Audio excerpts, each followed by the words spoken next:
Bwana umenisikia? Ndio. Mtendaji wa kata amenisikia? Ndio. Mtendaji wa kijiji amenisikia. Mwenye jambo lake ambaye hataki serikali ya mkoa wa Morogoro itafute maji kwa ajili ya wananchi wake, mwambie nifuate kule juu ofisi ya mkuu wa mkoa. Alafu tutajuana, tutaelekezana baadaye. Sawa? Sawa.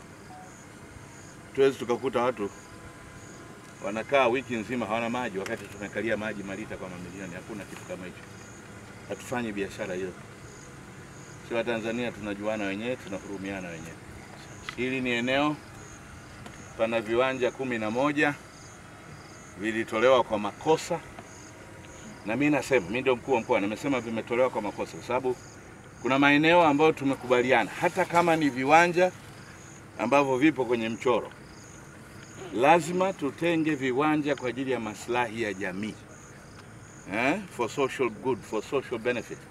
Lazima kwa sasa maeneo kama haya, hili ni eneo la maslahi ya jamii nzima. Watu wote.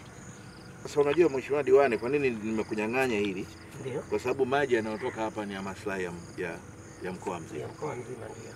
Kwa hiyo sisi tunataka nyinyi muwe walinzi wa hiki chanzo.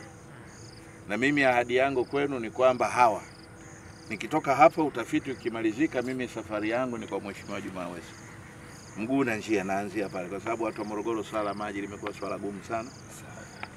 Na tumepambana nalo kwa miaka miwili yote ambayo mimi nimekuwa hapa. Kwa hiyo mimi kukwaa eneo hili kama chanzo cha maji ambacho kilijificha, nimeona kwamba ni kama jambo ambalo limeshushwa na Mwenyezi Mungu. Kwa hiyo hatuwezi kukubali tupande mahindi haya hapa hivi tunavyoona, tuache kutumia kama chanzo cha maji. Hatuwezi kufanya biashara hii. Mimi na hakika sisi wote tunaweza tukamchangia bwana, tukampa mahindi yake yote, lakini tupate hayo maji ili kwa hatua hii mimi na hakika Moruwasa kwamba hawa wananchi wanaopata maji mara moja kwa wiki unaweza kuwapata maji hata mara 3 kwa wiki. Sahihi. Na unaweza kuwapa maji mengi zaidi kuliko wanayopata. Kwa hiyo mara moja kwa wiki, hiyo mara 3 kwa wiki, kila mara moja utakayowapa maji utawapa maji mengi zaidi kuliko wanayopata sasa hivi. Sahihi. Kwa hiyo hapa pana viwanja kama nilivyosema, viko viwanja 11.